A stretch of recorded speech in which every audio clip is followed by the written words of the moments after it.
चलिए, good evening to all, good evening.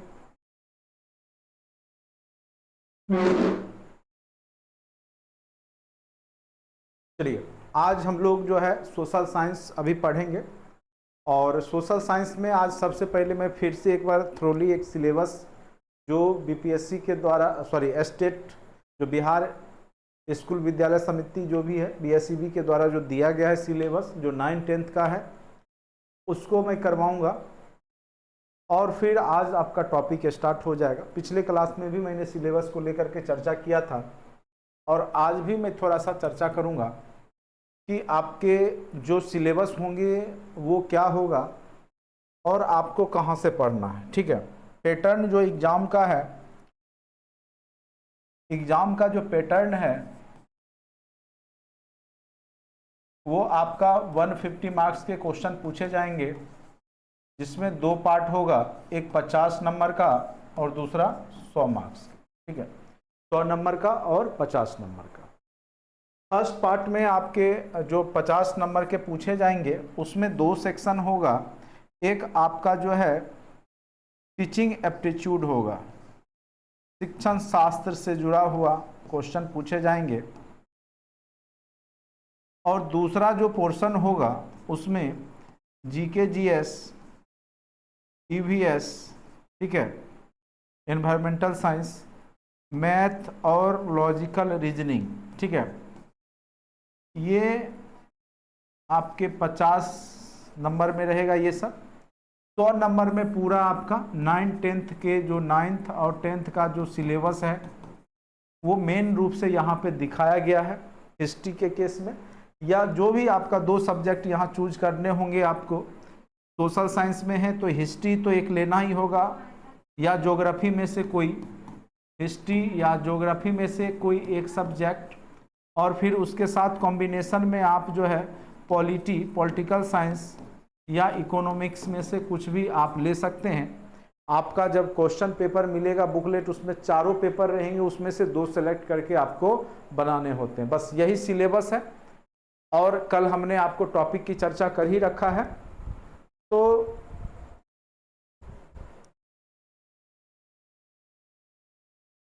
Direct आज हम जो है आते हैं। देखिए, ये मेन रूप से अभी जो मैं क्लास ले रहा हूँ ये सोशल साइंस के सब्जेक्ट के लिए है। पढ़ना चाहते हैं साइंस मैथ वाले तो देख सकते हैं, अनअदरवाइज नहीं देखना है तो नहीं भी देख सकते हैं। ठीक है,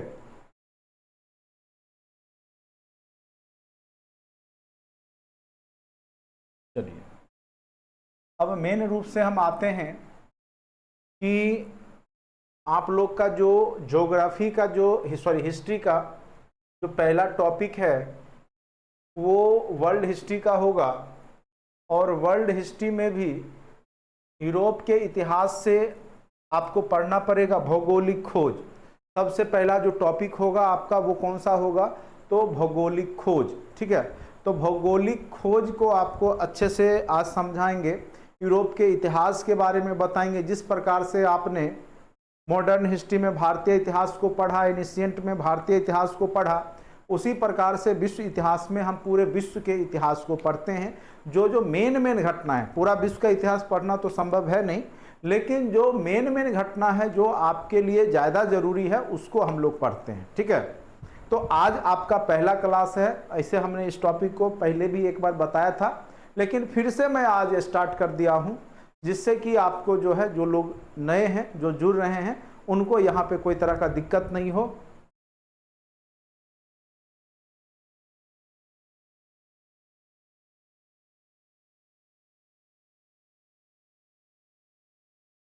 देखिए, 10+2 का हिस्ट्री हो चाहे आपका 9-10 का हिस्ट्री हो, हिस्ट्री अलग नहीं होता है।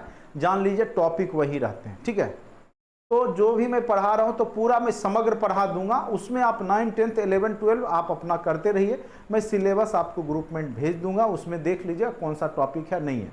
लेकिन मुझे जहां तक की है कि मैं आपको सिलसिलेवार ढंग से पूरा इतिहास ही पढ़ा दूंगा, जिससे कि आपको कहीं से, चूंकि आपको फिर आगे चलकर बीपीएससी का भी एग्जाम देना होगा, आगे चल करके आप बीपीएससी में भी बैठेंगे। तो आपने देखा होगा इस बार जो स्टेट का जो क्वेश्चन था जो वेरिएशन था तो पूरे पूरे हिस्ट्री से था, एनिशियंट, मिडिवल, मॉडर्न, वर्ल्ड, सारे जगह से 9th-10th के जनजातीय विद्रोह सबको लिया गया था। तो इसीलिए जो टॉपिक है वो आपको सारा कुछ अच्छे से पढ़ लीजिए। हिस्ट्री 11th 12 ग्रेजुएशन जहाँ जिस लेवल में आप बैठिएगा सब जगह पे वही पढ़ना होता है, ठीक है। इसका सिलेबस कोई अलग अलग नहीं होता है, हिस्ट्री वही आपका है, एनिशियंट, मिडिवल, मॉडर्न और वर्ल्ड समग्र वही है। इसमें थोड़ा सा हम लोग 9th-10th वाले चैप्टर पर विशेष फोकस करेंगे, लेकिन पढ़ना आपको सब है, ठीक है। और विश्व इतिहास मुश्किल से आपका 10 से 15 लेक्चर में कंप्लीट हो जाएगा अच्छे से। मेन रूप से तो यही है आपके स्टेट के सिलेबस में, जो 9th-10th में है विश्व इतिहास की ही घटनाएं हैं। थोड़ा बहुत राष्ट्रीय आंदोलन है तो वो फिर मॉडर्न हिस्ट्री, इंडियन हिस्ट्री का पार्ट है, तो वो भी आपको हम अच्छे से कवर कराएंगे। फिर जनजातीय जो आंदोलन वगैरह है, कृषक समाज के बारे में है, उसको फिर हम लोग देख लेंगे अच्छे से।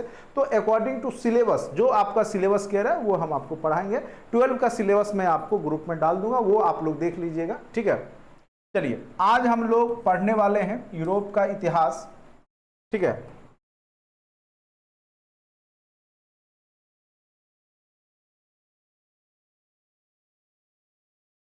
चलिए यूरोप का इतिहास,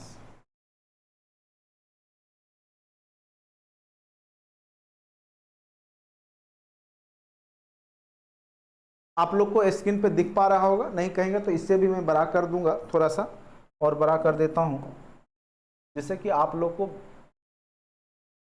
कोई प्रॉब्लम नहीं हो, चूंकि छोटा छोटा लिखा हुआ है, ठीक है। तो सबसे पहले हम लोग यूरोपीय इतिहास को जानेंगे, यूरोपीय इतिहास के बारे में समझने का प्रयास करेंगे कि क्या है यूरोप का इतिहास, ठीक है।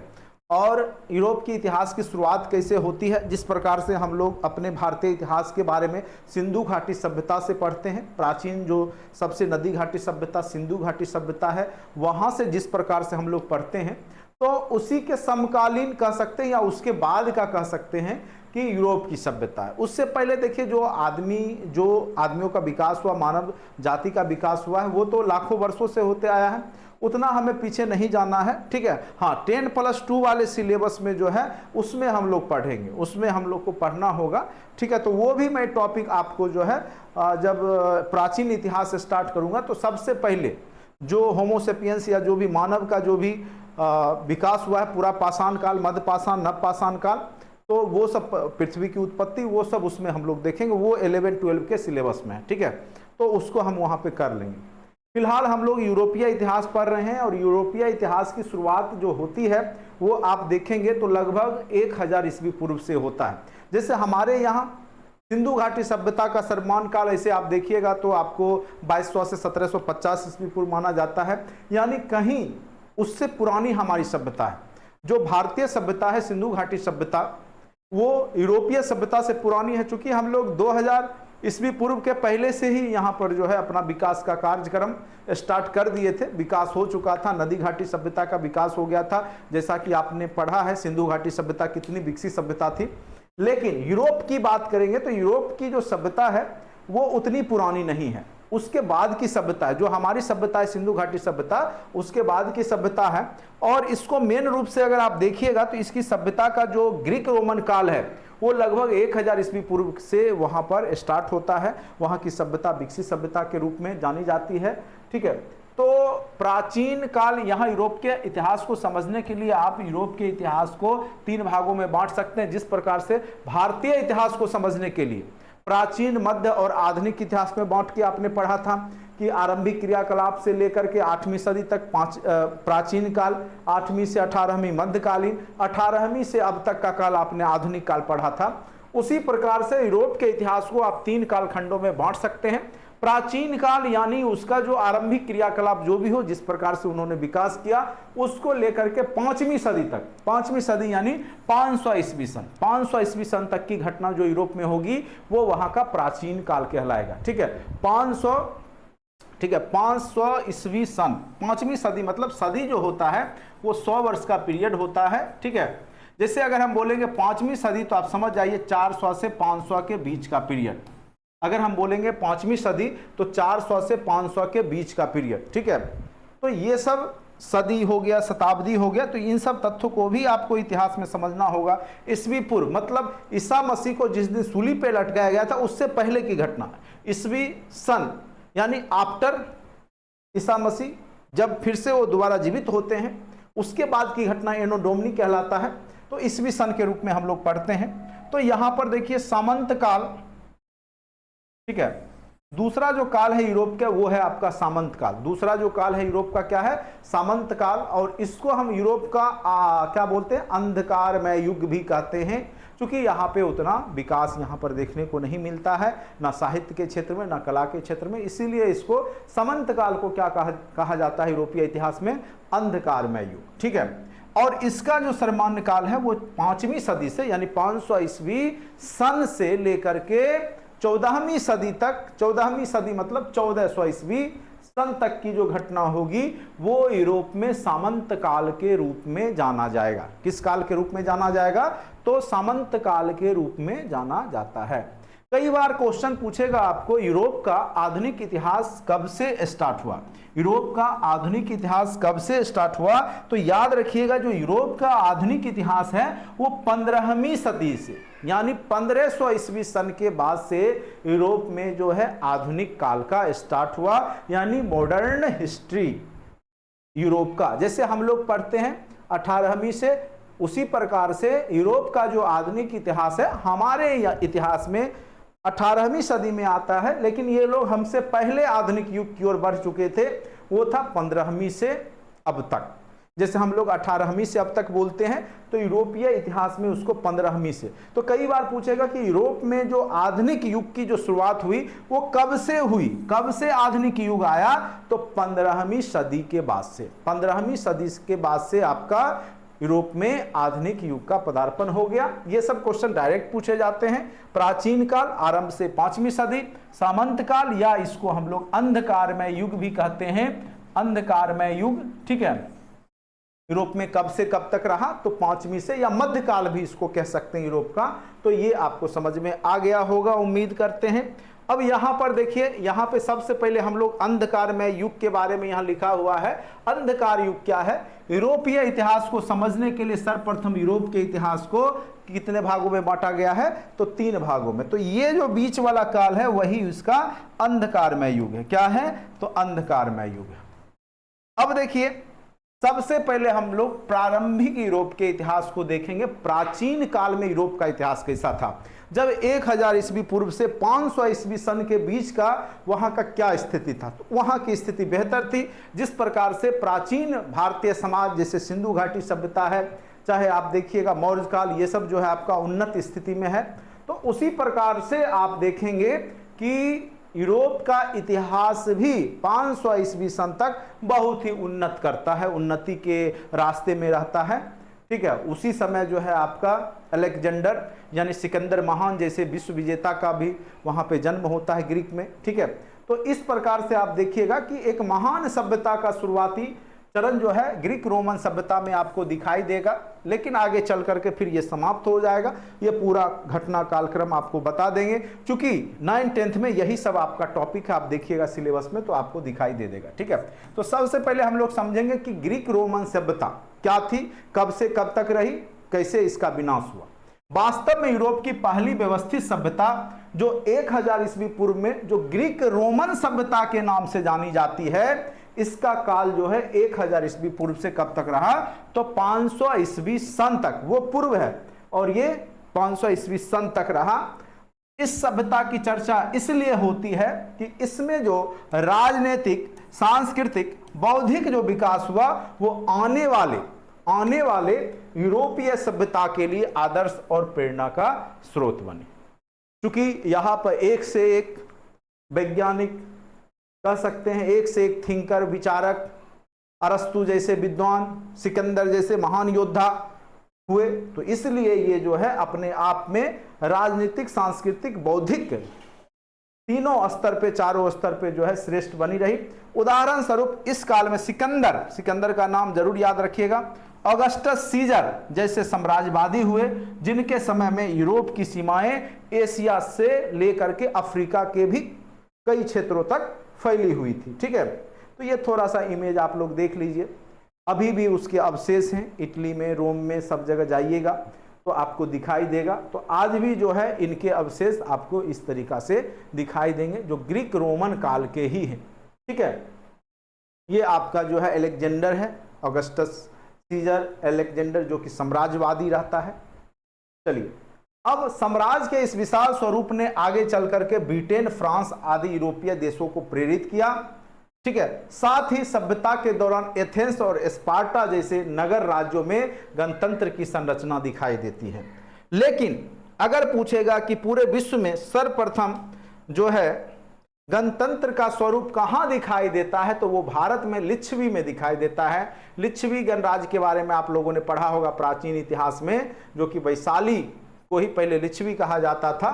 ठीक है, तो वहां पर जो सभ्यता, जो गणतंत्रात्मक व्यवस्था थी, वो विश्व की सबसे प्राचीन गणतंत्र की शुरुआत लिच्छवी ही माना जाता है, भारत ही माना जाता है। उसके बाद की अगर बात करें तो यूरोप में भी दिखाई देता है इसकी संरचना, और वह ग्रीक जो रोमन काल है उसी में यहाँ पे गणतंत्र स्पार्टा जैसे स्थल दिखाई देते, एथेंस और स्पार्टा। तो ये याद रखना है आपको, ये सारे ग्रीक के ही क्षेत्र हैं, देश हैं। चलिए, सांस्कृतिक क्षेत्र में होमर, हेरोडोट्स को इतिहास का पिता कहा जाता है। जब हमने इतिहास पढ़ाया था, प्राचीन इतिहास, आपको बीपीएससी में भी आपने पढ़ा होगा, हो सकता है, या यूट्यूब पे देखा होगा, तो उसमें हमने आपको बताया था कि प्राचीन जो इतिहास में सबसे पहले जो है इतिहास लिखने का काम किसने किया था, तो किसने किया था, तो हेरोडोट्स ने। ठीक है,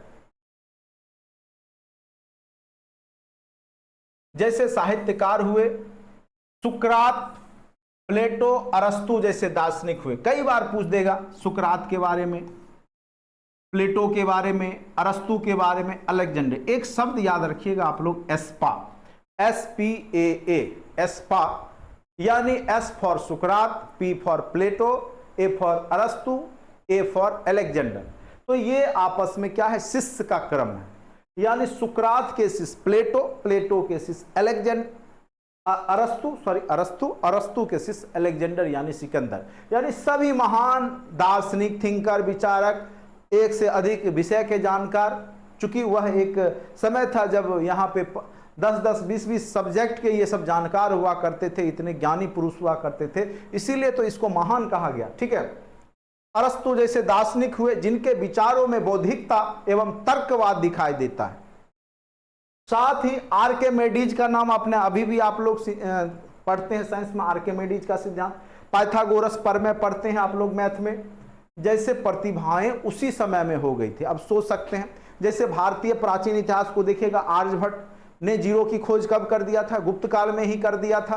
तो कहने का अर्थ है, जिस प्रकार से भारतीय समाज को देखिएगा, भारतीय इतिहास को पढ़िएगा, तो भारत में भी एक से एक जो है नागार्जुन जैसे, आपका आर्यभट्ट के जैसे, ब्रह्म जो है दत्त के जैसे। ठीक है, तो बहुत तरह के विद्वान जिस प्रकार से प्राचीन समय में दिखाई देते हैं, उसी प्रकार से यूरोप के इतिहास में भी बहुत सारे विद्वान वहां पर हो चुके थे।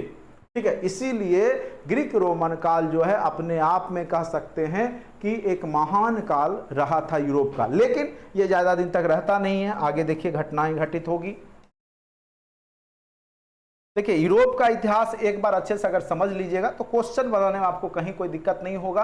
और आप जब बीपीएससी में सुपर स्टेट में बैठिएगा, बीपीएससी में जब स्टेट में बैठिएगा, सारा क्वेश्चन हंसते खेलते बना लीजिएगा। ठीक है, आपको कहीं पढ़ने की जरूरत नहीं है, कहीं फिर बीपीएससी का बैच खरीदने की जरूरत नहीं है। मैं बता देता हूं, अगर आप स्टेट का बैच अभी पढ़ लेते हैं तो आपको बीपीएससी में किसी से भी पढ़ने की आवश्यकता नहीं होगी, क्योंकि आपका ईवीएस भी है ही, आपका जो है जनरल स्टडीज के भी क्वेश्चन हैं ही, आपका मैथ रीजनिंग आपको पढ़ाएंगे ही।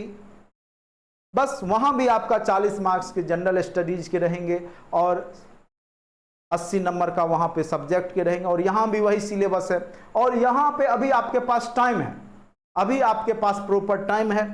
बीपीएससी में क्या था कि आपको 2 से 2.5 महीना टाइम मिला।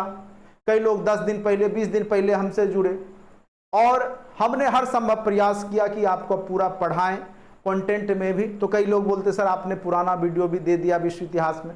तो सबसे बड़ी बात है कि आपके पास टाइम था ही नहीं। टाइम नहीं था तो उस स्थिति में मैं क्या करता, मैं डेली आपको 1.5 घंटा 3 घंटा का डेली क्लास ले ही रहा था, तेजी से आपको हमने मैथ पढ़ाया, रीजनिंग पढ़ाया, सब सब्जेक्ट को पढ़ाया, साइंस भी पढ़ाया, ज्योग्राफी, हिस्ट्री, सबको पढ़ाया। ठीक है, ऐसा नहीं कोई भी चीज़ हमने छोड़ा आपको। ठीक है, तो हमने हर संभव प्रयास किया, तो मेरे पास जितना टाइम था हमने पूरा आपको दिया। लेकिन अभी से अगर आप पढ़ते हैं, ठीक है, तो आपके पास एक लंबा टाइम मिलेगा और आप आराम से सारे टॉपिक को अच्छे से कवर करके एस्टेट भी तो इजीली निकाल ही लेंगे, और साथ साथ आगे चल करके भविष्य में बीपीएससी भी 110% आप निकालेंगे। हमसे जो भी लोग पढ़े, जितने भी लोग 75, 80, 85 ऐसे बता रहे हैं स्टेट में, कट ऑफ थोड़ा ज्यादा जरूर चला जाएगा स्टेट का, लेकिन स्टूडेंट ने किया है तो वो संतुष्ट। ठीक है, क्वेश्चन कहीं से नहीं आएगा, क्वेश्चन सब यही रहेगा। अभी फिर लास्ट में हम लोग ऑब्जेक्टिव सेशन भी करेंगे, क्वेश्चन कहीं और से नहीं रहेगा, इसी से रहेगा, थ्योरी से ही क्रिएट होगा। ठीक है, उसी में टफ आसान जो भी हो, तो इसलिए थ्योरी, इसलिए हमने शुरुआत में भी आपको थ्योरी पढ़ाया था बीपीएससी में भी, और अभी भी मैं थ्योरी ही पढ़ा रहा हूं, ऑब्जेक्टिव लास्ट में करूंगा। ठीक है, चलिए। किंतु 476 ईस्वी पूर्व में क्या हुआ कि रोमन सम्राट, क्या नाम था, रोमुलस ऑगस्टुलस, ठीक है, को अपदस्थ कर दिए जाने के साथ ही पश्चिमी रोमन साम्राज्य का अंत हो गया। 5वीं से 14वीं सदी का यह काल मध्यकाल या अंधकारमय युग माना जाता है। यानी 476 ईस्वी में जब रोमन का सम्राट रोमुलस ऑगस्टुलस जो नाम है उसको अपदस्थ कर दिया गया, उसको मार दिया गया, हटा दिया गया, उसके बाद ही रोमन साम्राज्य जो था गौरवमयी दार्शनिकों वाला, विद्वानों वाला, वो समाप्त हो जाता है, और वहां पर जो है क्या आ जाता है, अंधकारमय युग आ जाता है। ठीक है, और यूरोप का इतिहास 5वीं से 15वीं के बीच का जो क्या कहलाने लगता है, सामंत काल या अंधकारमय युग। कारण है इसके पीछे, क्यों अंधकारमय? भारतीय इतिहास में भी अंधकारमय युग आता है 6ठी सदी के बाद। 6ठी से लेकर के अगर आप देखिएगा तो 11वीं 10वीं सदी तक आपको कोई भी वैसे प्रशासक या शासक वर्ग नहीं दिखाई देंगे जो महत्वपूर्ण थे। हम लोग प्राचीन इतिहास में पढ़ते हैं, हर्षवर्धन के बाद छोटे छोटे जो है साम्राज्य अलग अलग खंडों में थे, तो उतने प्रतापी नहीं हुए। तो भारतीय इतिहास में भी अंधकारमय युग आता है। तो उसी प्रकार से यूरोप में भी 5वीं सदी के बाद कोई भी वैसा प्रतापी शासक नहीं हुआ जो कि पूरे यूरोप को एक साथ लेकर के चले या कुछ ऐसा काम करे। ठीक है, कारण है इसके पीछे, कारण क्या रहा? इस युग में साहित्य, कला, विज्ञान आदि के क्षेत्र में विकास रुक गया। ना ही साहित्य के क्षेत्र में विकास हुआ, ना ही विज्ञान के क्षेत्र में विकास हुआ, यानी विकास बंद हो गया। तो इसीलिए हम इसको अंधकारमय युग कहेंगे। तो कई बार पूछ देगा,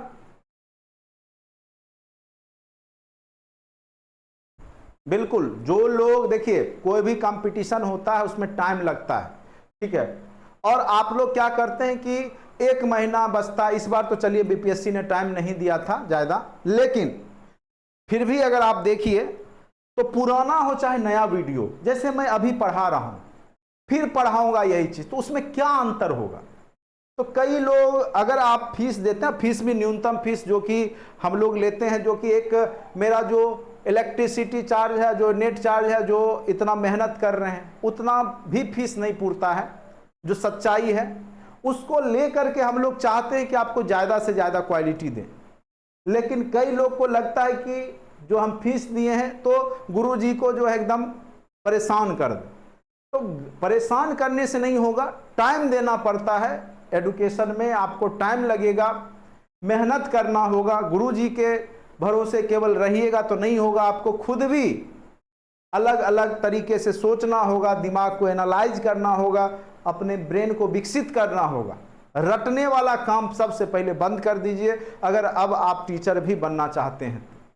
वो गया जमाना, एस्टेट, सुपर टेट या जो भी आप देते थे, सीटेट दिए हैं, तो वो उसमें आप रटे रटाए पढ़े, पूछ दिया, बना लिए और आप इजीली ले आए। लेकिन यहाँ जब बीपीएससी में बैठिएगा तो आपको निश्चित रूप से कॉन्सेप्ट मांगेगा, और कॉन्सेप्ट 1-2 दिन में या 1 महीना में नहीं आता है, मैं बता दे रहा हूँ।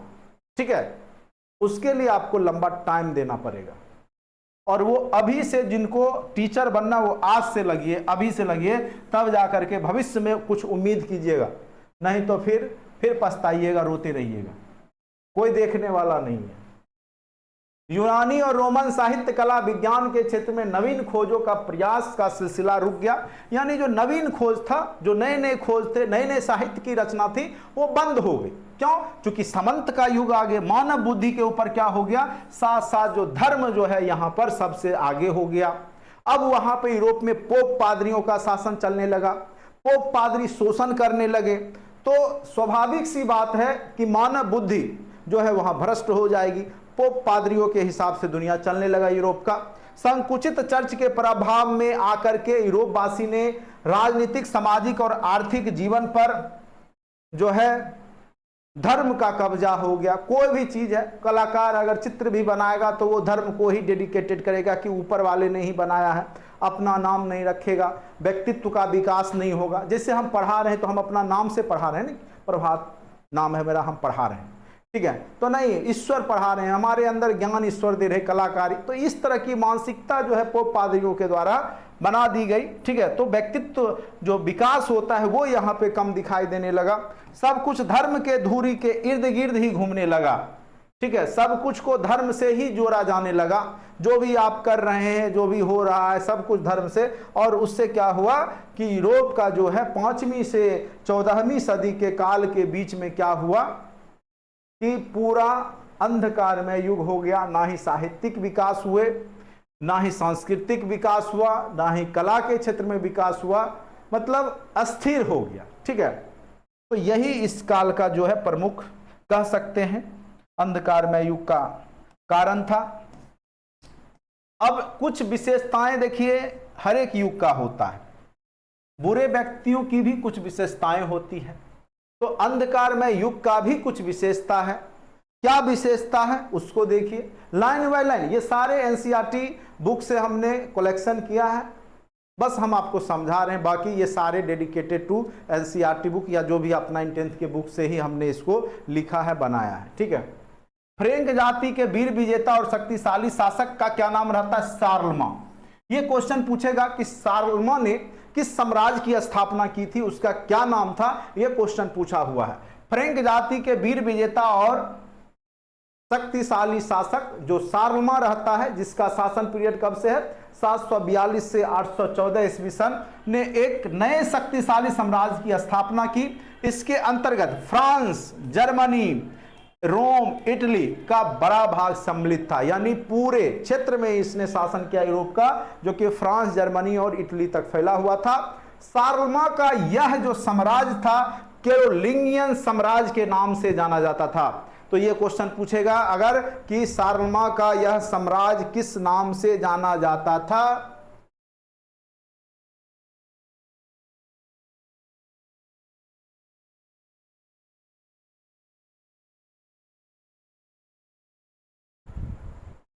तो कैरोलिंगियन साम्राज्य के नाम से विख्यात था, ठीक है।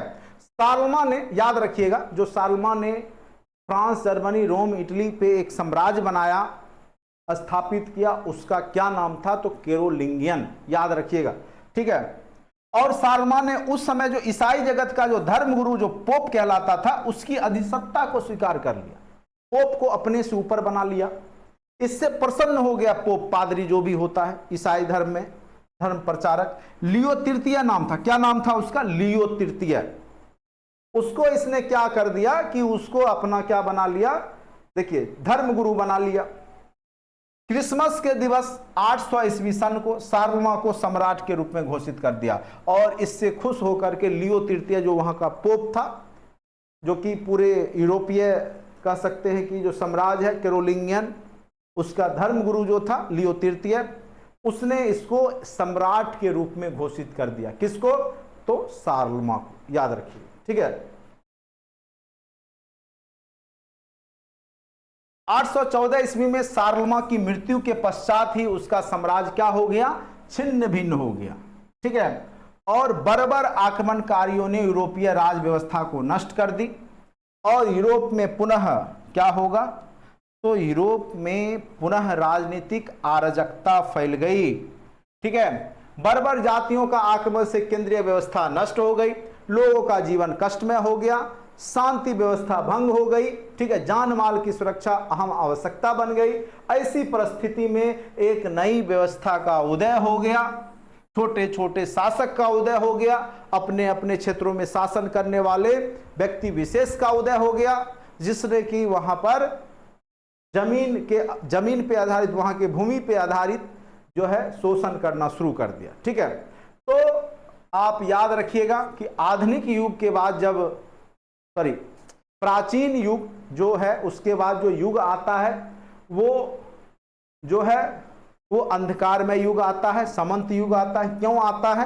क्योंकि वहां का जो शासक सम्राट रहता है सार्वभौम, उसकी मृत्यु हो जाती है। उसके बाद वहां जो बर्बर जाति के आक्रमणकारियों के द्वारा जो वहां के लोगों को शोषण किया जाता है, परेशान किया जाता है, जिस कारण से वहां पे छोटे छोटे, ठीक है, साम्राज्यवादी कह सकते हैं एक प्रकार से, या कह सकते हैं जो भूमि व्यवस्था पे आधारित लोगों का उदय होता है, जो कि सामंत कहलाते हैं। ठीक है, तो अब एक नया टॉपिक आ जाता है आपके लिए, सामंतवाद। सामंतवाद किसको कहेंगे? फ्यूडलिज्म। ठीक है, सामंतवाद। ठीक है, तो देखिए ये कई बार पूछेगा कि सामंतवाद किस व्यवस्था पे आधारित मध्ययुगीन व्यवस्था थी? तो सामंतवाद कृषि और भूमि पे आधारित, यूरोप में कृषि और भूमि पे आधारित एक मध्ययुगीन व्यवस्था है। और इस व्यवस्था में समस्त भूमि का मालिक कौन होता है? राजा होता है। कई बार क्वेश्चन पूछेगा कि सामंतवाद में समस्त भूमि का मालिक कौन होता है? तो राजा होता है।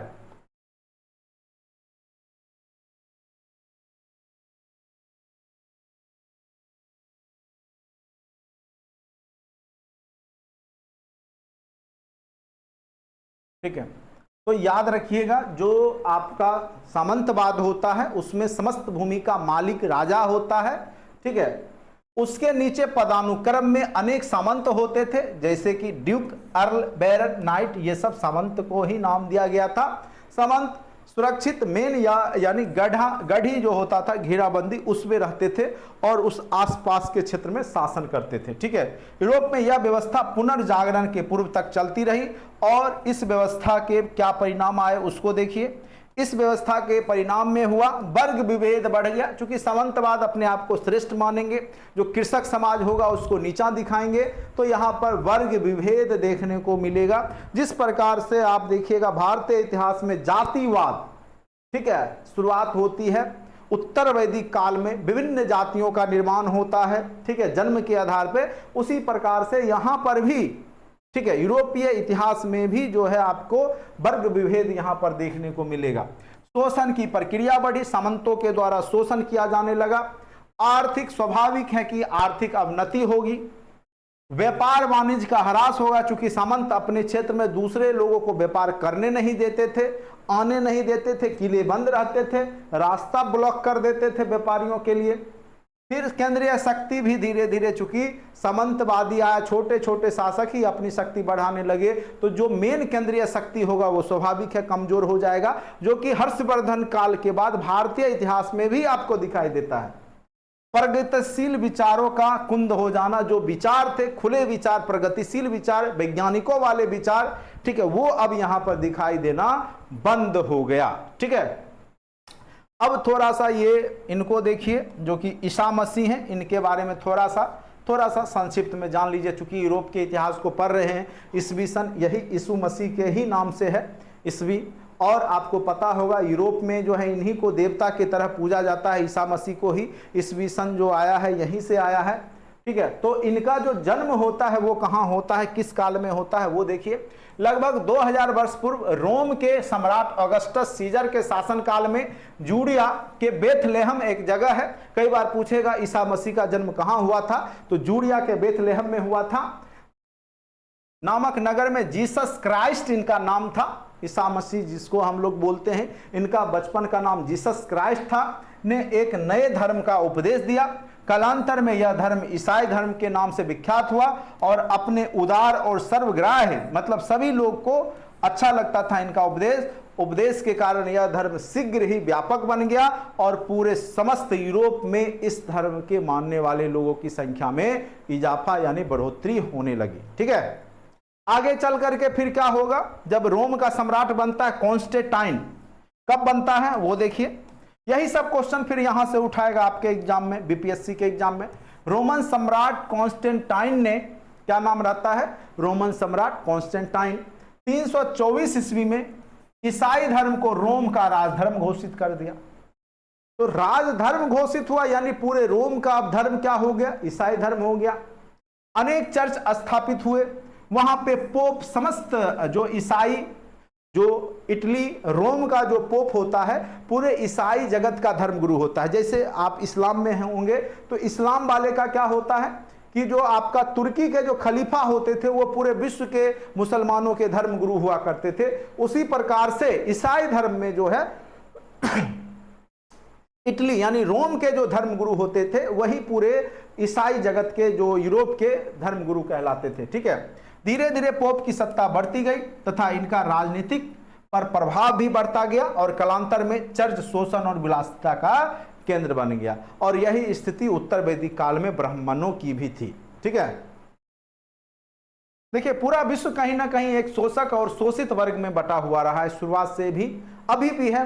एक आपका जो है मजदूर वर्ग है और एक क्या है आपका जो व्यापारी वर्ग है। आज भी आपका समाज बटा हुआ है, तो उस समय से भी बटा हुआ था। ठीक है, पादरियों और पोप का नैतिक पतन हो गया। सच्चाई और सादगी के स्थान पे रोमन चर्च जो था वो कट्टरपंथियों का केंद्र बन गया, कट्टरपंथी। और इस प्रकार से उसने यूरोप को अंधकारमय युग में ढकेल दिया था। किसने, तो पोप पादरियों ने। किसने, तो धर्मगुरुओं ने, पोप पादरियों ने यूरोप को अंधकार युग में ढकेल दिया था। ठीक है, अब हम लोग पढ़ेंगे आधुनिक युग का प्रादुर्भाव, यानी यूरोप में जो आधुनिक युग आता है 15वीं 16वीं सदी में। देखिए ना ही कोई युग का एकाएक अंत होता है, ना ही किसी का एकाएक शुरुआत होता है। ठीक है, दुनिया समाप्त भी धीरे धीरे होती है और शुरुआत भी धीरे धीरे होता है। इसलिए यहाँ पे 15वीं से 16वीं सदी लिखा हुआ है। यूरोप में मध्य युग का अंत हुआ और आधुनिक युग का प्रादुर्भाव हुआ। और आधुनिक युग के प्रादुर्भाव में निम्नलिखित कारकों ने प्रमुख भूमिका निभाई। ठीक है, उम्मीद करते हैं यहां तक आप लोग को अच्छे से समझ में आया होगा। ठीक है, तो जो भी लोग अभी तक नहीं जुड़े हैं कोशिश कीजिए जुड़ने का।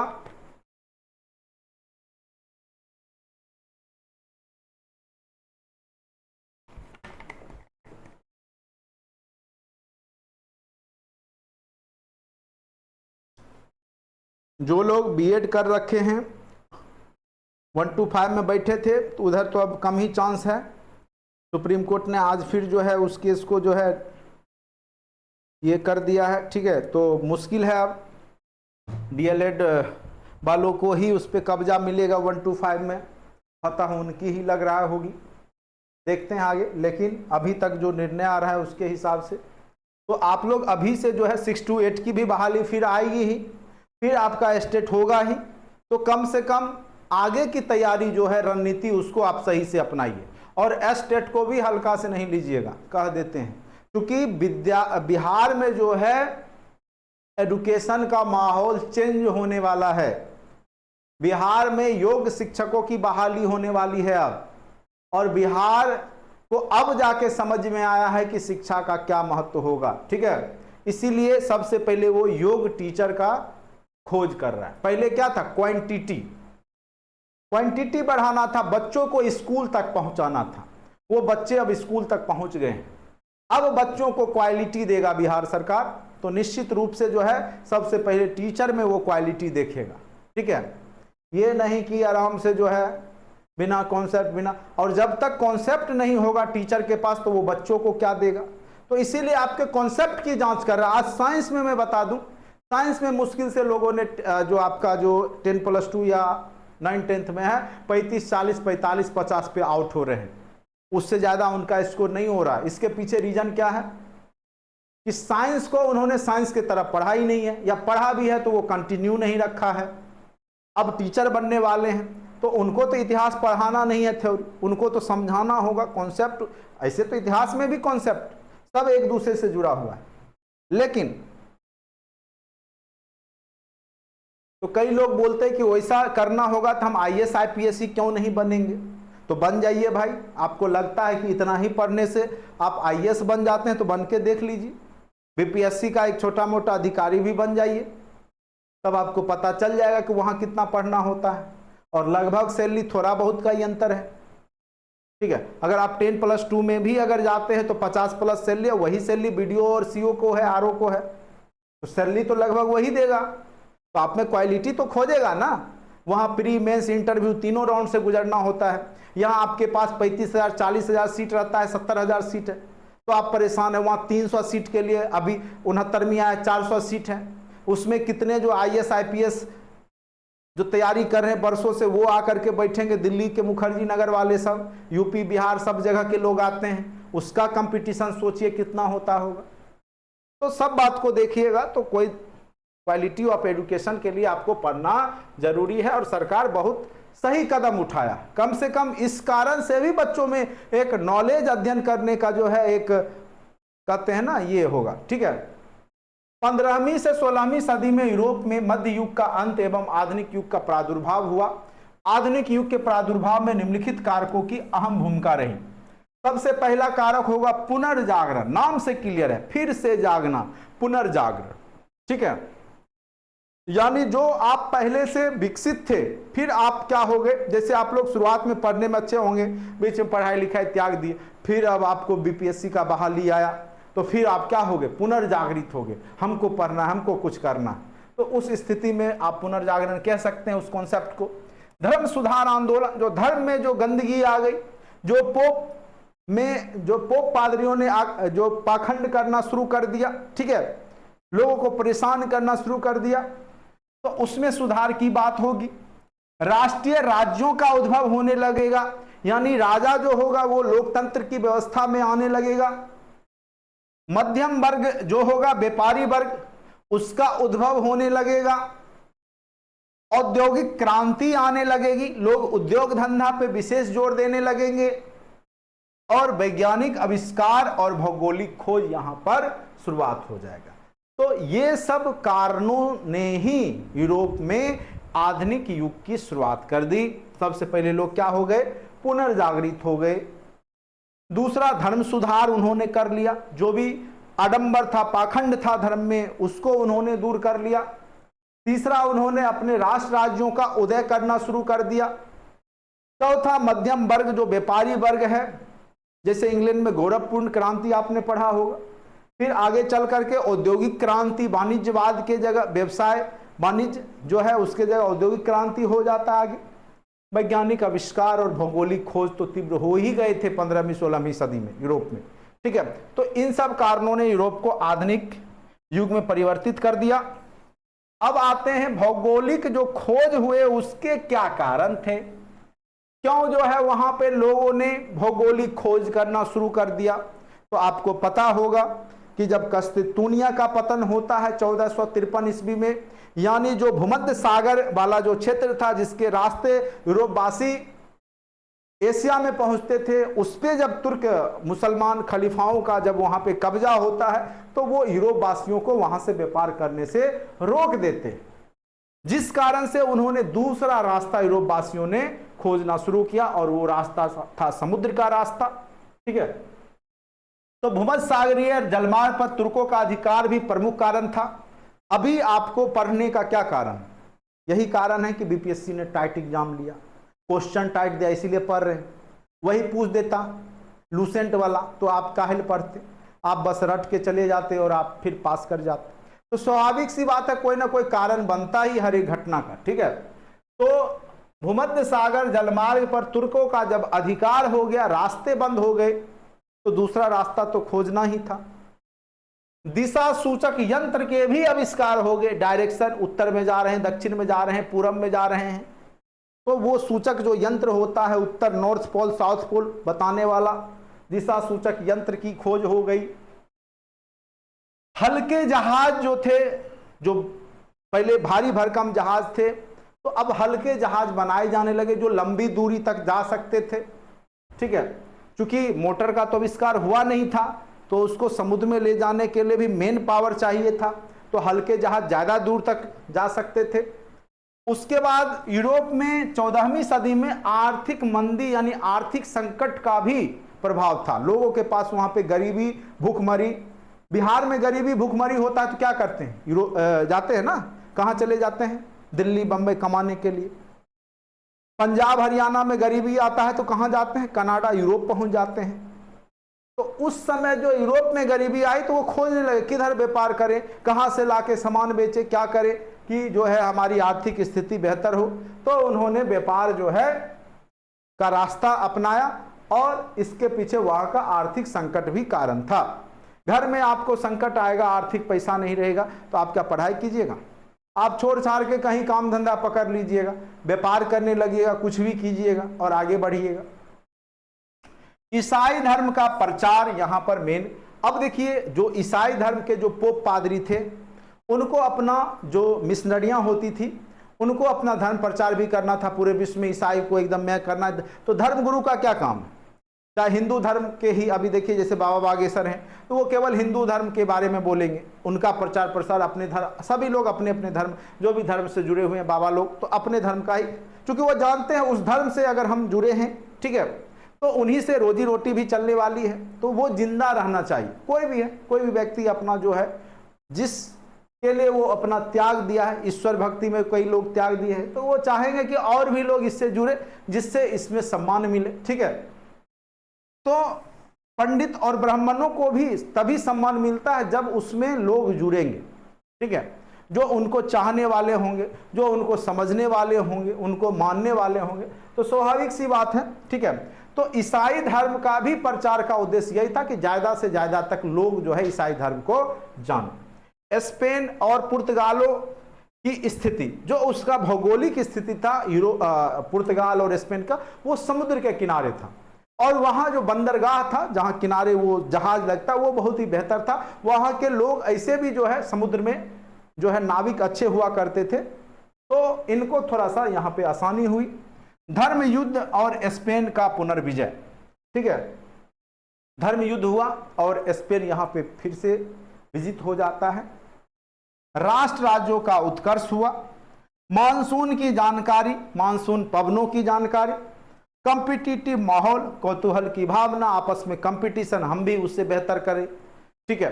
कोई अगर जो है जैसे आप लोग होता है ना कि कोई अगर कुछ करता है तो आप उससे बेहतर करना चाहते हैं, कोई अगर ग्रुप डी निकाला तो आप ग्रुप सी में जाना चाहिएगा। तो कॉम्पिटिटिवनेस जो है आपका कौतूहल की भावना, यानी व्यापार में कोई अगर 100 कमाया तो आप हजारों कमाना चाहिएगा। तो ये कंपटीशन की भावना जो है यहाँ पे आई लोगों में, और यही सब कारण रहा कि लोग जो है घर से बाहर निकल करके देश विदेश में जाने का प्रयास करने लगे, ठीक है। तो भौगोलिक खोज आपको समझ में आ गया होगा। देखिए कोई भी चीज पढ़ते हैं तो मैं ये जरूर कहूँगा कि आप लोग इंटरेस्ट लीजिए, ठीक है, आप लोग इंटरेस्ट लेना शुरू कीजिए, जरूर से जरूर आपको जो है उसमें रुचि आने लगेगी और आप स्वतः ही उस चीज को समझने लगिएगा और इंटरेस्ट से पढ़ने लगेगा। अब देखिए मेरा कोई ये सब्जेक्ट जो है इतिहास कहिएगा तो मैं साइंस बैकग्राउंड का स्टूडेंट रहा, लेकिन इतिहास में मुझे रुचि थी जानने की, सीखने की, कुछ भी इतिहास पढ़ना मुझे अच्छा लगा, तो हमने क्या किया, इसको पढ़ना शुरू कर दिया। तो उसी दरमियान हमने जो है बीपीएससी में मेंस प्री सब कुछ दिए। तो देखिए इंटरेस्ट जब आएगा आपके अंदर तो आप स्वतः कर लेंगे, ठीक है। हमने तो खुद कर करके सीखा, जो हमने एक लंबा अनुभव लिया अपना जीवन में, जो हमने सीखा वो मैं चाहता हूं कि आप तक पहुंच जाए, ठीक है। और इसीलिए आपको हिस्ट्री, ज्योग्राफी, पॉलिटी में सब सब्जेक्ट पढ़ा देता हूं, मैथ भी पढ़ाता हूं, रीजनिंग भी पढ़ा देता हूं, तो आपको कहीं, और यही चीज़ पढ़ाने के लिए 5 टीचर पढ़ाते हैं अन्य कोचिंग संस्थान में, ठीक है। और चूंकि मैं भी 5-10 टीचर को रख सकता था, पढ़वा सकता था, लेकिन ना ही मेरे पास उतना टाइम मिलता है, ना ही, क्योंकि मैं भी वर्किंग हूँ, जॉब में हूँ, ठीक है। तो ये भी बात है। तो इंटरेस्ट लीजिएगा तो अपने आप में जो है आप उस सब्जेक्ट के जानकार हो जाइएगा, जानने लगिएगा, सीखने लगिएगा और उस में आपको पकड़ बन जाएगा। और फिर आप बीपीएससी में कैसा भी क्वेश्चन पूछेगा आप बीपीएससी के हिसाब से सोच लीजिएगा, एक क्वेश्चन सेटर के हिसाब से सोच लीजिए कि आपको कहां पे फंसाया जा सकता है, आपको ऑप्शन में फंसाया जा सकता है, आपको गुमराह करके फंसाया जा सकता है, भाषा बदल के फंसाया जा सकता है, तो इन सब बातों पे भी आप सोचने लगिएगा, और बीपीएससी यही करता रहता है आपके साथ, ठीक है। परिणाम, व्यापार और वाणिज्य का विकास। परिणाम क्या हुआ? स्वाभाविक है, भौगोलिक खोज होगा तो व्यापार होगा देश विदेश में। मुद्रा व्यवस्था, अब देखिए कितना गेहूं मक्का ले जा करके जो है आयात निर्यात करेगा। शुरुआत में वस्तु विनिमय प्रणाली थी, यानी 1 केजी, अभी कोरोना ये नोटबंदी हुआ था, देखे थे ना कि उसमें वस्तु विनिमय होने लगा कई जगह, कि लोग रुपया लेना देना बंद कर दिए, रुपया चल नहीं रहा था। तो उस स्थिति में जैसे आपको चीनी लेना है तो 5 केजी जा करके कुछ दे दिए अपना सस्ते वाला सामान। जैसे आप लोग को बचपन में याद होगा, गांव देहात में क्या आइसक्रीम खाना होता है तो बच्चे मक्का होता है उसका बाइल लेके जो होता है दौड़ते हैं, नहीं तो उसको उसके बदले में आइसक्रीम दे देता है, क्योंकि उसका दाम जो है उसको और फायदा ही हो जाता है। जो 1 रुपया का चीज था उसके जगह उसको 2 रुपये का मिल गया अनाज, वो अपना बेच करके मूल्य निकाल लेगा उस स्थिति में, तो वो आपको लौटाता नहीं था, वो आपको दे देता था। तो जो आपका वस्तु है, लेकिन जब आप विदेश में जाइएगा, लंबी दूरी तय करना, तो कितना आप मक्का गेहूं या जो भी है आपके पास ले जाइएगा, उस स्थिति में आपको क्या करना होगा, सोने या चांदी की जो बहुमूल्य धातु है छोटे में जो आ जाए, कि अब तो आपका डिजिटल हो गया। पहले क्या था कि जो बड़े बड़े नोट बने, क्यों बने 2000 1000 के, कि आपका जो अगर 10 रुपया का नोट उतना ही दिया जाए तो आपको बैग में ले जाना पड़ेगा, भारी हो जाएगा, उस जगह पे आप जो है जेब में लेके चले गए। अब तो बस एटीएम कार्ड लेके जाते हैं, उसमें काम हो जाता है। तो मुद्रा व्यवस्था का तो मेन रीजन तो यही था कि आपका वस्तु का खरीद बिक्री करने में दिक्कत नहीं आए, तो इसका आविष्कार हुआ। व्यापारिक नगरों, जो समुद्र के किनारे नगर बसे, जैसे भारत में कलकत्ता हो गया, बंबई हो गया, मद्रास हो गया, ये सब क्यों हुआ? क्योंकि अंग्रेज का व्यापारिक केंद्र बन गया, नई व्यापारिक शक्तियों का उदय होने लगा। बैंकिंग व्यवस्था का यहां पर विकास, आपको बैंक की शुरुआत हो गई, चूंकि व्यापारियों को लेन देन करना होता था, तो यहां पे बैंकिंग व्यवस्था की शुरुआत आपको देखने को मिलेगी, ठीक है। तो इस प्रकार से यहाँ पे इन सब परिणामों को आप देख सकते हैं कि यूरोप में ये सब भौगोलिक खोज के कारण दिखाई देने लगे, ठीक है।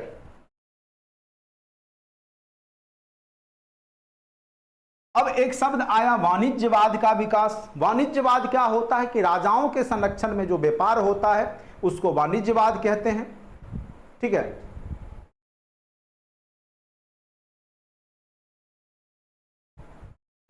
दूसरा है आपका उपनिवेशवाद, यानी जब एक शक्तिशाली देश दूसरे कमजोर देश पे शासन करने लगे। उसके बाद ईसाई धर्म, पश्चिमी सभ्यता का प्रसार, ये सब परिणाम हुए। दास व्यापार होने लगा, अफ्रीका के जो गरीब लोग थे दास बना करके अमेरिका पहुंचाए जाने लगे विकसित देशों में। व्यापारिक माल के स्वरूप में परिवर्तन देखने को मिला। भौगोलिक ज्ञान में लोगों की वृद्धि हुई। पहले क्या लगता था लोगों को कि एक जगह जाकर के विश्व समाप्त हो जाता है, पृथ्वी समाप्त हो जाता है, चपटा है पृथ्वी, तो ये सब कॉन्सेप्ट अब खत्म हुआ। प्रचलित भ्रांति का जो ये सब था अंत हो गया। अन्य महत्वपूर्ण परिणाम भी देखने को मिले, ठीक है। तो इस प्रकार से आपने देखा कि यूरोपीय इतिहास में जो है भौगोलिक खोज के परिणाम हुए। अब आपको मैं एक अति महत्वपूर्ण टॉपिक इसको कहते हैं, जो कि पूछे जाते हैं कि किस देश का खोज किसने किया था, ठीक है। यहां से निश्चित रूप से आपके एग्जाम में क्वेश्चन पूछे जाएंगे। पुर्तगाल के राजकुमार हेनरी द नेविगेटर, आपने नाम सुना होगा, एक कुशल नाविक थे, राजकुमार भी थे। उन्होंने 1415 ईस्वी में अफ्रीका, जो पश्चिमी अफ्रीका है उसका सिहटा नामक जगह है, उसका खोज इन्होंने किया था। तो अब पश्चिमी अफ्रीका की खोज किसने की थी? तो राजकुमार हेनरी द नेविगेटर भी कहते हैं उनको, ठीक है। हेनरी याद रखिएगा, 1415 ईस्वी, पश्चिमी अफ्रीका का भाग जो है वो है सिहटा। बार्थोलोम्यू डियाज ने जो खोज किया उत्तमांशा अंतरिप केप ऑफ गुड होप, ठीक है। तो इसका खोज जो है किसने किया था? तो 1486 ईस्वी में उत्तमांशा अंतरीप का बार्थोलोम्यू डियाज ने किया था। किसने किया था? तो बार्थोलोम्यू डियाज ने 1486 ईस्वी में उत्तमांशा अंतरीप की खोज की थी।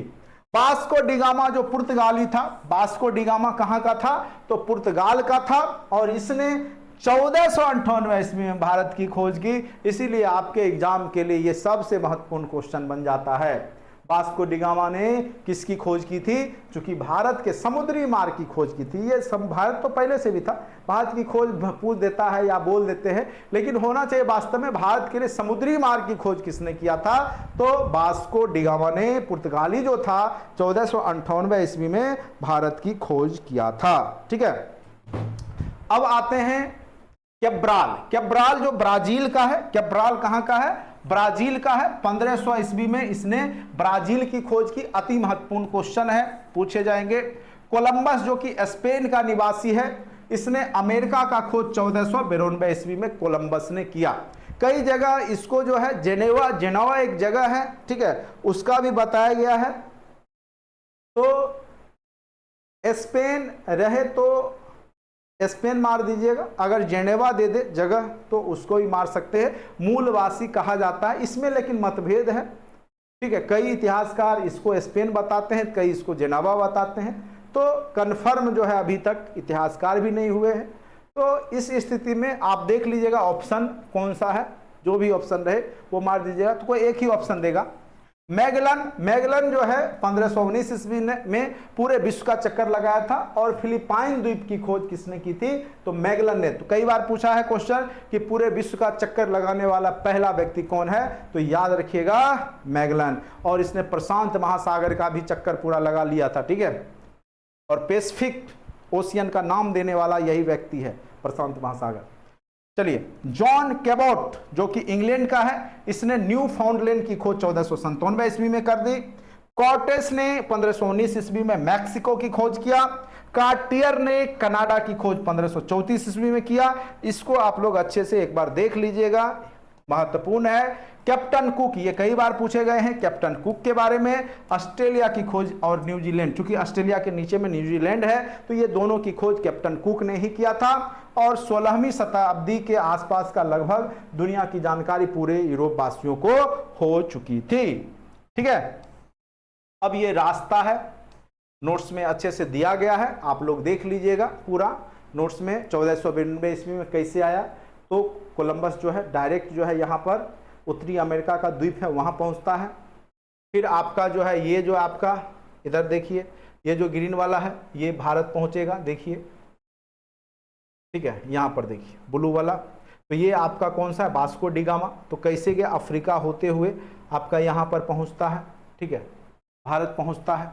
तो ये सारे रास्ते आपको बताए गए हैं, सभी जो खोज करता है उसके बारे में है। तो ये अपना नोट्स में आप लोग अच्छे से देखिएगा। अब क्वेश्चन आप लोग तेजी से बनाइए, क्वेश्चन को तेजी से बताइए कि किसका क्या आंसर होगा, तेजी से एकदम दनादन बनाते चलिए।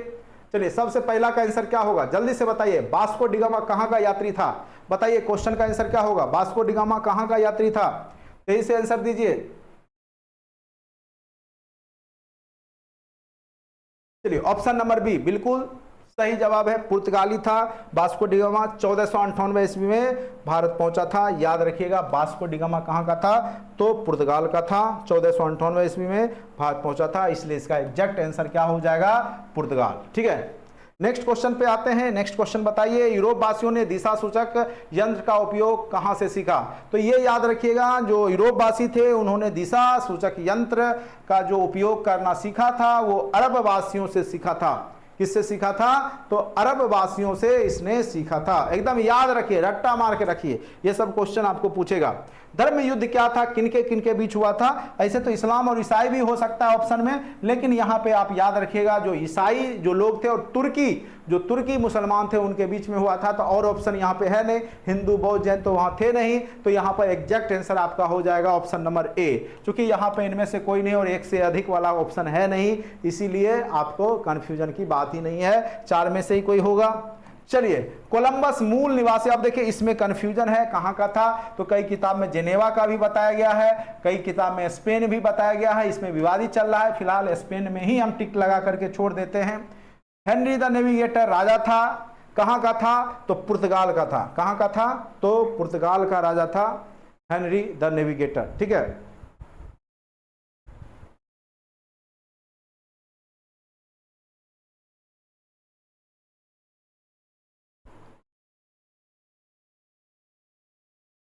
चलिए नेक्स्ट क्वेश्चन है,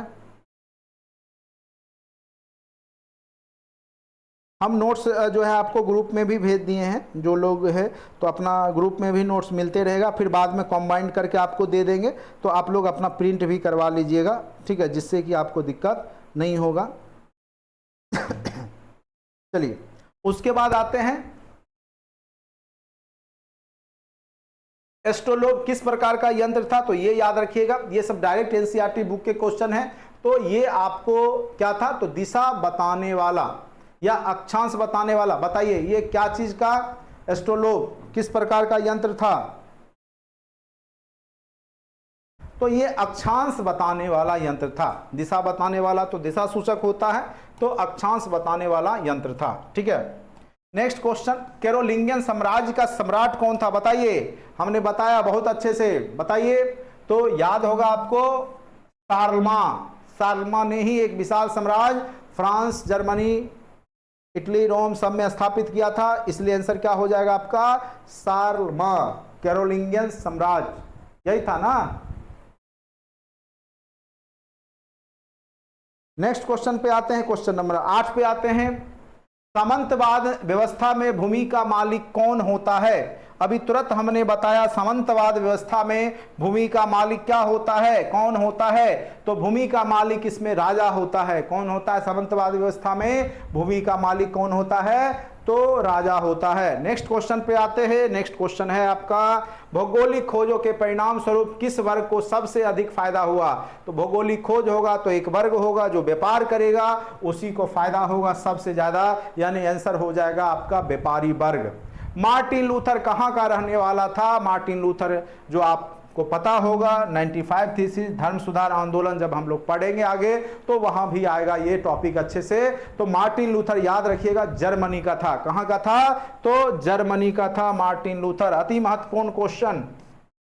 अब देखिए द्रव्यांतरण का सिद्धांत किसने दिया था, ठीक है, आलोचना किसने की थी द्रव्यांतरण के सिद्धांत का, तो विंकलिफ ने किया था। और इसको कहा जाता है यूरोप में सबसे पहले जो प्राचीन समय में धर्म सुधारक के रूप में, सबसे प्राचीन तारा के रूप में, स्टार के रूप में जाना जाता है विंकलिफ को। और कहिएगा द्रव्यांतरण का सिद्धांत क्या था कि इसमें कहा जाता था कि जो ईसा मसीह के याद में अगर आप मदिरा सेवन करते हैं, मांस खाते हैं, तो उससे ईसा मसीह के शरीर की मांस में वृद्धि होती है। इस तरीका का जो कॉन्सेप्ट था इसको इन्होंने खारिज किया था और इन्होंने धर्म सुधार आंदोलन यूरोप में सबसे पहले किया था। अमेरिका का पता किसने लगाया था, तो अमेरिका का पता जो है आपको ऑप्शन नंबर बी, किसने लगाया था, तो अमेरिका का पता कोलंबस ने लगाया था। याद रखिएगा कब लगाया था, तो 1492 ईस्वी में। ऐसे वास्तव में वह निकला था भारत की खोज करने के लिए, लेकिन गलती से पहुंच कहां गया, तो आपको उत्तरी अमेरिका के एक द्वीप पे, ठीक है। चलिए अब नेक्स्ट क्वेश्चन पे आते हैं, ब्राजील की खोज किसने की थी, तो अभी तुरंत हमने पढ़ा था कैब्रल ने ब्राजील की खोज किया था। किसने किया था ब्राजील का खोज, तो कैब्रल ने किया था ब्राजील का खोज। अति महत्वपूर्ण क्वेश्चन है, ठीक है, याद रखिएगा ब्राजील का खोज किसने किया था, तो कैब्रल ने किया था। अमेरिका का नाम किसके नाम पे पड़ा, देखिए अमेरिका महाद्वीप की खोज तो कोलंबस ने किया जरूर था, लेकिन जो उसका पूरा क्षेत्र है उसका जो है सर्वप्रथम भ्रमण और कहिए क्षेत्र का जो है खोज किया था, उसका नाम था अमेरिगो वेस्पुसी, और इसी के नाम पे अमेरिका का नाम अमेरिका पड़ता है, ठीक है। अब आते हैं नेक्स्ट क्वेश्चन पे, जमोरिन कहाँ का राजा था। आपको याद होगा जब कालीकट में कौन पहुंचा था, तो वास्को डिगामा, तो उसकी स्वागत किसने किया था, तो जमोरिन का राजा। और वो कहाँ का राजा था, जमोरिन कहाँ का राजा था, नाम ही था राजा का जमोरिन, तो वो कालीकट का राजा था। कहाँ का राजा था, तो भारत में कालीकट का। अब्दुल मजीद कहाँ का व्यापारी था, भारत का व्यापारी था, जो कि इसको दक्षिण अफ्रीका में मिलता है, किसको, तो वास्को डिगामा को, ठीक है। कैप्टन कुक ने किस देश की खोज की, अभी तुरंत हमने बताया था कैप्टन कुक ने ऑस्ट्रेलिया और न्यूजीलैंड की खोज की थी, ठीक है। इसाबेला, ठीक है, कहाँ की रानी थी, तो इसाबेला जो थी वो स्पेन की रानी थी। कहाँ की रानी थी, तो स्पेन की रानी थी। कैब्रल नामक पुर्तगाली जहाजी ने कहाँ का पता लगाया था, तो अभी तुरंत क्वेश्चन गया, ब्राजील का पता लगाया था। कहाँ का पता लगाया था, तो ब्राजील का पता लगाया था, ठीक है। 80 वर्षों तक यूरोपीय अर्थव्यवस्था किस धातु पर निर्भर रही? तो 80 वर्ष तक जो यूरोपीय अर्थव्यवस्था थी मेन रूप से चांदी पर निर्भर रही। किस पे रही? तो चांदी पे। रोमन कैथोलिक चर्च का केंद्र कहाँ था? तो इटली रोम में था। रोमन कैथोलिक चर्च का केंद्र कहाँ था? इटली रोम। ठीक है। किस शताब्दी में मध्य युग का अंत और आधुनिक युग की शुरुआत हुई? तो हमने बताया था सामंतवाद का अंत और शुरुआत आधुनिक युग का 15वीं से 16वीं शताब्दी में हुआ। कब हुआ? तो 15वीं से 16वीं शताब्दी में आपका हुआ। पुनर्जागरण का केंद्र कौन बनता है? तो पुनर्जागरण का केंद्र आपका कौन बनेगा? तो पुनर्जागरण का केंद्र इटली बनता है। ठीक है, भूमध्य सागर के नजदीक है, तो यहीं पे सबसे पहले केंद्र बना। चूंकि कस्तितूनिया के पतन के बाद जो वहां पे विद्वान थे वो यहीं पहुंचे थे, इटली रोम। ठीक है। उत्तमाशा अंतरीप केप ऑफ गुड होप की खोज किसने की थी? तो इसकी खोज जो है बार्थोलोमियो डियाज ने किया था। उत्तमाशा अंतद्वीप की खोज किसने की थी? तो बार्थोलोमियो डियाज ने किया था। अत्यंत महत्वपूर्ण प्रश्न है। अमेरिका की खोज किस वर्ष हुई थी? तो अमेरिका की जो खोज है वो 1492 ईस्वी में हुआ था। कब हुआ था? तो 1492 ईस्वी में हुआ था। कस्तितूनिया का पतन किस वर्ष किया गया था? तो 1453। इसको तो एकदम याद रखिएगा। पुनर्जागरण का तो तत्कालिक कारण ही बनता है कस्तितूनिया का पतन। तो कस्तितूनिया का पतन जहां पे तुर्की मुसलमानों का कब्जा हो गया था, ठीक है, खलीफाओं का। चलिए अब आते हैं विश्व का चक्कर लगाने वाला पहला यात्री कौन था? तो मैगलन, जिसने पूरा विश्व को चक्कर लगाया था। और प्रशांत जो है पैसिफिक ओशियन का नाम रखने वाला भी पहला व्यक्ति यही है, मैगलन। कौन सा है? तो मैगलन। मैगलन ने पूरी दुनिया का चक्कर कब लगाया था? तो 1519 ईस्वी में। ठीक है। तो ये सब आपको पीडीएफ में हमने भेज दिया है। आप लोग अच्छे से 2 4 5 बार पढ़ लेंगे तो कहीं कोई दिक्कत आपको नहीं होगा। ठीक है। नेक्स्ट क्वेश्चन पे आते हैं। वास्को डी गामा ने भारत का पता कब लगाया था? तो 1498 ईस्वी में। नेक्स्ट क्वेश्चन पे आते हैं। चलिए next question. Vasco D gamma को भारत पहुंचने का मार्ग किसने बताया था? तो वह एक व्यापारी था, उसका नाम था अब्दुल मजीद। कबलई खां कहाँ का निवासी था? तो कबलई खां जो वासी था वो चीन का था। कहाँ का था कबलई खां? तो वह चीन का वासी था, जहां जो कि पूरे विश्व के कहते विद्वानों को संरक्षण देने का काम करता था। कबलई खां कहाँ का निवासी था? तो चीन का था। कहाँ का था? तो चीन का। अति महत्वपूर्ण क्वेश्चन है, सारे क्वेश्चन अति महत्वपूर्ण हैं। निश्चित रूप से आपको ये सब सारे क्वेश्चन दिखाई देंगे। न्यू फाउंडलैंड द्वीपों का खोज किसने किया था? अब बताइए, न्यू फाउंडलैंड द्वीपों का खोज किसने किया था? थ्योरी में हमने चर्चा किया था। बताइए किसका होगा आंसर? तो इसका ऑप्शन नंबर सी, उसका नाम है सर जॉन सेबेस्टियन कैबोट ने। कैबोट ने आपका किसका पता लगाया था? कैबोट ने, सर जॉन सेबास्टियन कैबोट ने न्यू फाउंडलैंड की खोज की थी। नेक्स्ट क्वेश्चन पे आते हैं। डिवाइन कॉमेडी दांते की रचना, इसे ये सब फिर से हम लोग पढ़ने वाले हैं पुनर्जागरण चैप्टर में, बौद्धिक युग के चैप्टर में। चलिए नेक्स्ट क्वेश्चन पे आते हैं।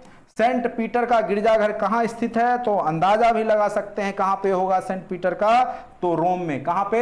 रोम, इटली। गुरुत्वाकर्षण का सिद्धांत आपको पता ही है, न्यूटन ने दिया था। किसने दिया था? न्यूटन ने दिया था। नए समुद्री मार्ग के खोजों के किसके बीच व्यापार बढ़ा? तो रोम और भारत के बीच में। किसके बीच में बढ़ेगा? तो भारत और रोम के बीच में जो है आपका व्यापार बढ़ेगा। हल्के और तेज चलने वाले जहाज केरावल को किसने बनाया था? तो जापानियों ने, यूनानियों ने, पुर्तगालियों ने। तो याद रखिएगा पुर्तगाली जो नाविक थे, हेनरी द नेविगेटर, वहां के राजकुमार, उन्होंने इसमें बहुत ज्यादा इंटरेस्ट लिया था। गैलीलियो ने किस यंत्र की आविष्कार की थी? तो याद रखिएगा वह यंत्र का नाम था दूरबीन। ठीक है। नई दुनिया के विस्तार किसने ढूंढा? तो अमेरिका की खोज जब हुई तो उसी को नई दुनिया कहा जाता था, तो इसको विस्तार से अमेरिगो वेस्पुसी ने खोजा था। नेक्स्ट क्वेश्चन आते हैं। अंधकार युग की अवधि कब तक मानी जाती है? तो 5वीं से 14वीं का काल जो है यूरोप में अंधकारमय युग है। आधुनिक युग का प्रादुर्भाव कब हुआ? 15वीं सदी से 16वीं सदी में आपका आधुनिक युग का शुरुआत हो गया यूरोप में। ठीक है। इस प्रकार आपने देखा कि पूरा पहला टॉपिक भौगोलिक खोज यूरोपीय इतिहास आपका अच्छे से कंप्लीट हो गया। अब भी अगर आपको समझ में नहीं आया है तो मुझे माफ कीजिएगा। आज के लिए इतना ही, धन्यवाद।